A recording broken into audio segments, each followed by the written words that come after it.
74% लोगों ने माना कि वो ड्रग्स और अल्कोहल को प्रमोट करने वाली मूवी को देखने के बाद ड्रग्स और अल्कोहल के कंजप्शन के लिए अट्रैक्ट हुए। ऐसा बनता जा रहा है कि सनातन धर्म का मजाक बनाओ, देवी देवताओं के ऑब्जेक्शनेबल पोस्टर बनाओ, अभद्र भाषा में बोलता हूँ। यूनिवर्सिटी के एक प्रोफेसर ने media violence and its impact on youth नाम की एक स्टडी में बताया कि लोग वास्तव जैसी मूवी देखने के बाद हिंसा करने की ओर ज़्यादा आकर्षित को राम तेरी गंगा मैली मूवी की हीरोइन मंदाकिनी के साथ देखा गया। वहीं बाद में इसे अनिल कपूर के साथ, जहां एक और अच्छी हेल्थ की सलाह देते हैं, वहीं दूसरी ओर वो जनता को पान मसाला यानी तंबाकू खाने के लिए इंस्पायर कर रहे हैं। इसके अनुसार 58 से 72% लोग इन बॉलीवुड सेलिब्रिटीज से प्रभावित होकर किसी प्रोडक्ट को खरीदते हैं। सभी को नमस्ते दोस्तों, सिनेमा को समाज का आईना कहा जाता है।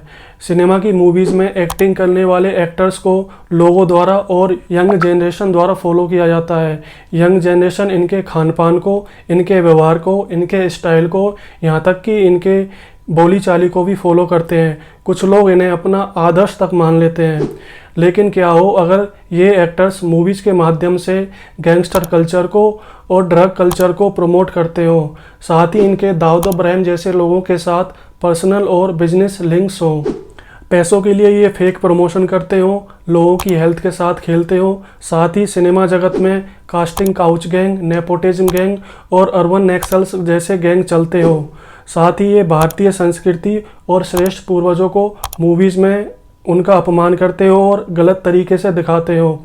दोस्तों, इन सब चीज़ों का आज हम कुछ फैक्ट्स के साथ और कुछ रिसर्च पेपर्स के साथ एनालाइज करेंगे कि बॉलीवुड की अनटोल्ड मिस्ट्री क्या है। दोस्तों, एक स्टडी में 74% लोगों ने माना कि वो ड्रग्स और अल्कोहल को प्रमोट करने वाली मूवी को देखने के बाद ड्रग्स और अल्कोहल के कंजप्शन के लिए अट्रैक्ट हुए। वहीं 74% लोगों ने माना कि ऐसी मूवी सोसाइटी पर गलत प्रभाव डालती हैं।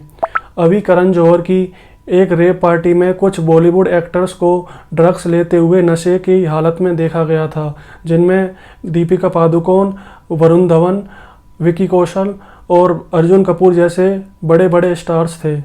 वहीं सुशांत सिंह राजपूत के डिमाइस के बाद बॉलीवुड इंडस्ट्री के कुछ ऐसे ही ड्रग्स से जुड़े हुए राज खुले।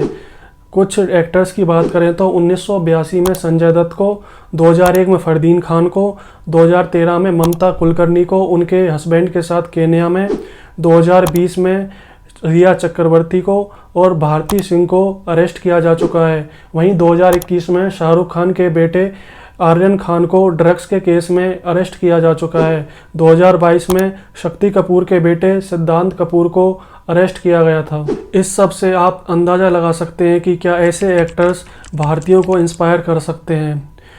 academia.edu पर एक रिसर्च डॉक्यूमेंट के अनुसार कुछ ऐसी मूवीज़ हैं जिनमें ड्रग्स और अल्कोहल कल्चर को प्रमोट किया गया है। द डर्टी पिक्चर में 30% ड्रग्स के सीन है। Once upon a time in Mumbai में 20 से 25% ड्रग्स के सीन है। वहीं ज़िंदगी ना मिलेगी दोबारा में 20% ड्रग्स के सीन्स हैं। ये जवानी है दीवानी में 30% ड्रिंकिंग के सीन है और आशिकी 2 में 20% ड्रिंकिंग के सीन है। तो आप देख सकते हैं कि ऐसी मूवीज़ को देखने के बाद युवाओं का दिमाग कहाँ चलेगा। साथ ही इन ड्रग्स माफियाओं का आतंकवादी गतिविधियों की फंडिंग में और भारत विरोधी गतिविधियों की फंडिंग में हाथ होता है, जो भारत की इंटरनल सिक्योरिटी का बड़ा मुद्दा है। दोस्तों, 1993 में संजय दत्त को टाडा एक्ट 1987 के अंडर AK-56 रखने और आतंकवादी गतिविधियों में लिंक्स होने के कारण अरेस्ट किया जाता है। लेकिन 2006 में आतंकवादी गतिविधियों में लिंक होने के चार्जेस को ड्रॉप कर दिया जाता है। अगस्त 2020 में आमिर खान तुर्की के राष्ट्रपति से मिलने जाते हैं, जो कि भारत विरोधी और जम्मू कश्मीर विरोधी बयान करते रहते हैं। लेकिन वहीं आमिर खान इजराइल के राष्ट्रपति से मिलने से मना कर देते हैं। 2020 में शाहरुख खान की रेहान सिद्दीकी और टोनी अशाई के साथ पिक्चर वायरल होती है। शाहरुख खान के इन दोनों के साथ बिजनेस लिंक्स हैं, साथ ही ये पार्टनर्स हैं और ये दोनों ही जम्मू कश्मीर में भड़काऊ बयानबाजी करते रहते हैं। दोस्तों, अगर बॉलीवुड में गैंगस्टर कल्चर की बात करें तो कई एक्टर्स के दाऊद इब्राहिम जैसे गैंगस्टर्स के साथ लिंक्स का पता चलता है। ये अपनी गैंग एक्सटॉर्शन, स्मगलिंग और मर्डर की सुपारी जैसे धंधों से चलाता है। दाऊद इब्राहिम को राम तेरी गंगा मैली मूवी की हीरोइन मंदाकिनी के साथ देखा गया, वहीं बाद में इसे अनिल कपूर के साथ स्पॉट किया गया था।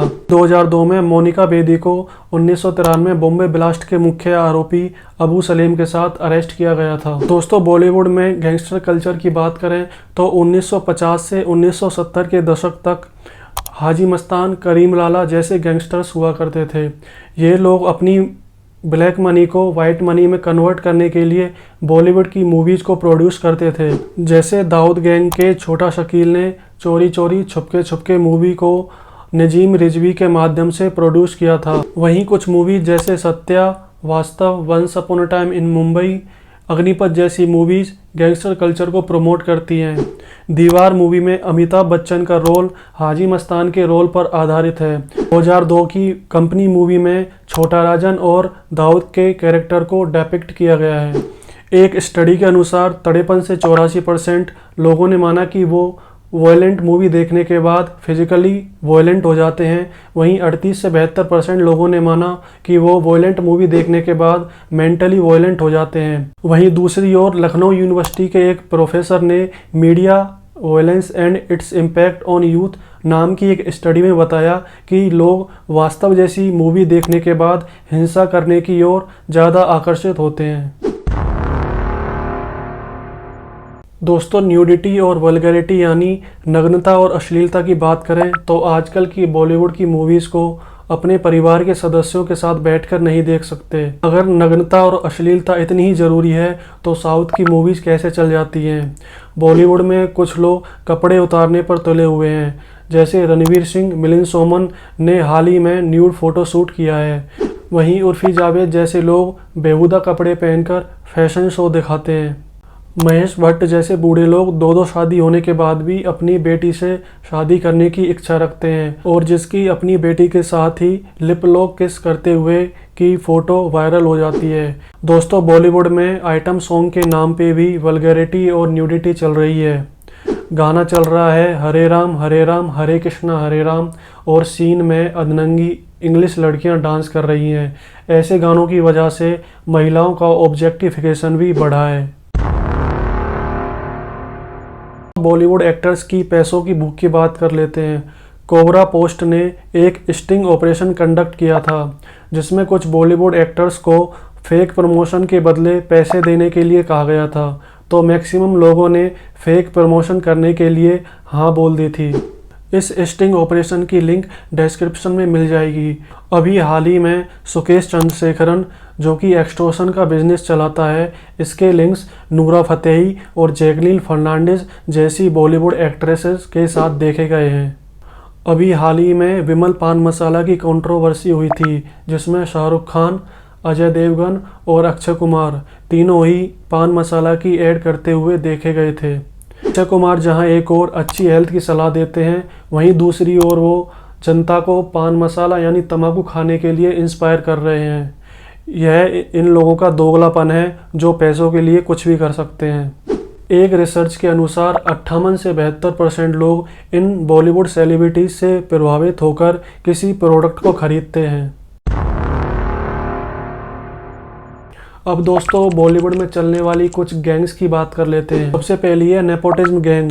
सुशांत सिंह राजपूत की डेथ के बाद ये गैंग ज़्यादा ओपन में आई।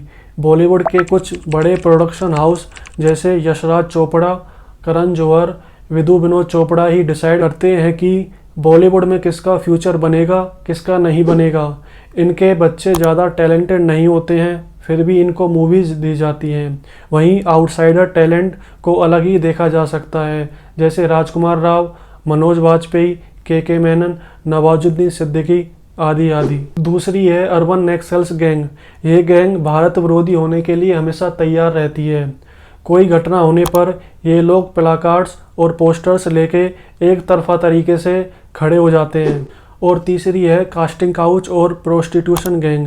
ये गैंग आउटसाइडर्स का स्ट्रगल के नाम पे शोषण करती है और बॉलीवुड मूवीज़ में काम दिलाने के बदले फेवर करने और कॉम्प्रोमाइज़ करने का दबाव डालती है।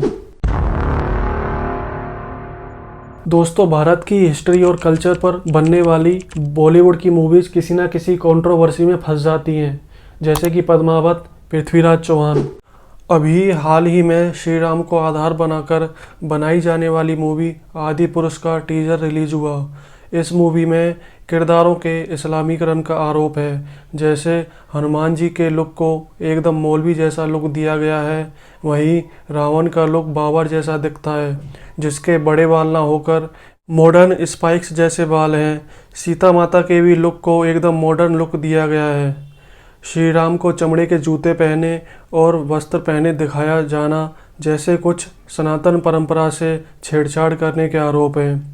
इसी बीच सभी के मन में श्री राम के कैरेक्टर के रूप में बसने वाले अरुण गोविल ने भी अपना बयान दिया है।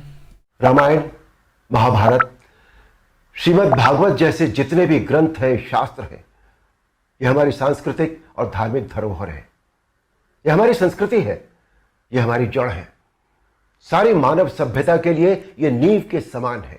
किसी और धर्म की परंपरा या मान्यता में जब किसी भी प्रकार का बदलाव या नयापन नहीं किया जाता, तो हमारी सनातन धर्म की मान्यताओं परंपराओं के साथ छेड़छाड़ आखिर क्यों?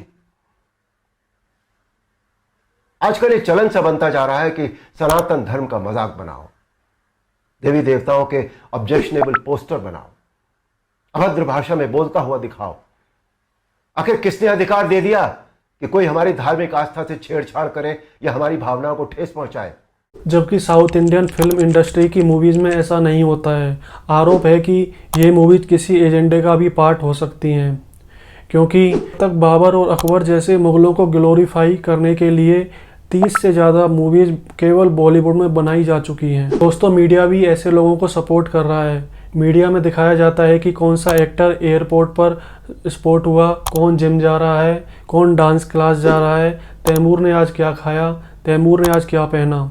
ऐसा करके मीडिया ने भी अपनी क्रेडिबिलिटी ख़त्म कर ली है।